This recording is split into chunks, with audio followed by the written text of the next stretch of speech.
السلام عليكم ورحمة الله وبركاته. نحمده ونصلي على رسوله الكريم. أما بعد فأعوذ بالله من الشيطان الرجيم. بسم الله الرحمن الرحيم. ومن يوق شح نفسه فأولئك هم المفلحون. آج میری تقریر کا عنوان ہے دینداری کے دو دشمن حرص مال اور حب جاہ. محترم حضرات، یہ حسین و رنگین دنیا عیش و عشرت کے سامان، بارونق بازار، عالیشان عمارتیں، حویلیاں اور بالا خانے، بھڑکیلے لباس کون اسے دیکھ کر للچاتا نہیں. کسے یہ تمنا نہیں ہوتی کہ زندگی کبھی ختم نہ ہو اور دنیا کی رونق سے ہم برابر لطف اندوز ہوتے رہے. لیکن کیا یہ حقیقت نہیں کہ یہ ساری چیزیں فانی ہیں، سب ایک دن ختم ہو جانے والی ہے. سمجھدار لوگ کبھی دنیا کے چکر میں نہیں آتے. یہ 4 دن کی چاندنی ہے، پھر اندھیری رات ہے. ایک شخص حضور صلی اللہ علیہ وسلم کی خدمت میں حاضر ہوا اور کہا کہ مجھے ایسا عمل بتا دیجئے جس سے اللہ بھی محبوب رکھے اور لوگ بھی مجھ سے محبت کرنے لگے. آپ نے ارشاد فرمایا کہ دنیا کی رغبت نہ رکھو، اللہ تم کو محبوب رکھے گا. اور لوگوں کے پاس کی چیزوں میں رغبت نہ رکھو، لوگ تم سے محبت کرنے لگیں گے.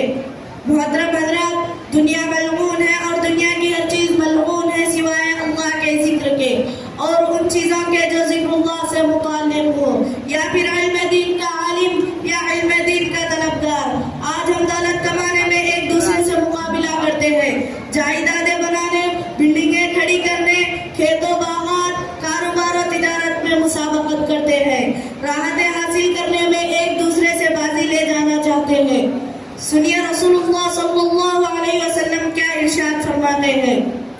حضرت کعب بن مالک انصاری رضی اللہ عنہ رسول اللہ صلی اللہ علیہ وسلم سے روایت کرتے ہیں کہ آپ نے ارشاد فرمایا کہ 2 بھیڑیے اگر بکریوں کے ریوڑ میں چھوڑ دیے جائے تو بکریوں کو اتنا نقصان نہیں پہنچا سکیں گے جتنا کہ انسان کے دین کو اس کی حرص مال اور حب جاہ، یعنی مال کی لالچ اور مرتبے کی لالچ تباہ کرتی ہے.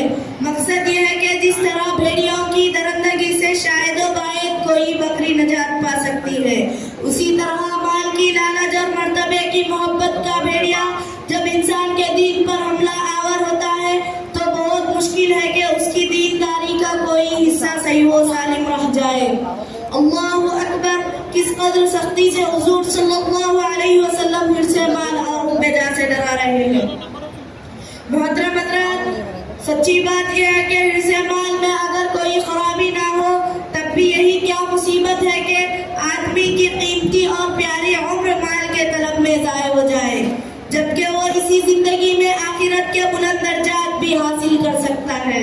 لیکن اس نے یہ قیمتی لمحات ایک ایسی چیز کی تلاش میں گنوا دیے جو اس کی پیدائش سے پہلے لکھی جا چکی تھی اور 1000 کوشش کے بعد بھی وہ اپنے قسمت سے زیادہ ہرگز نہیں پا سکتا. پھر اس نے کما بھی لیا تو اسے کیا فائدہ ملا؟ آخر دوسروں کے لیے چھوڑ کر چل دے گا، حساب اس کی گردن پر ہوگا اور مزہ دوسرے لوگ اٹھائیں گے.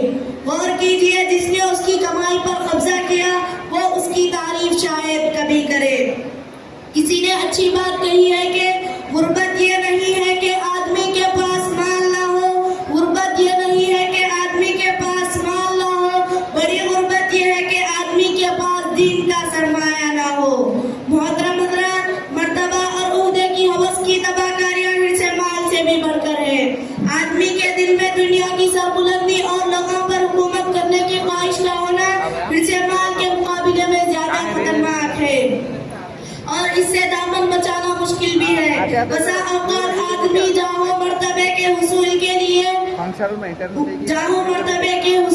لیے جبکہ دولت و ثروت اور حکومت ریاست کو ذریعہ بنا کر جاہو مرتبے کی خواہش پوری کرنا بہت خطرناک حالت ہے.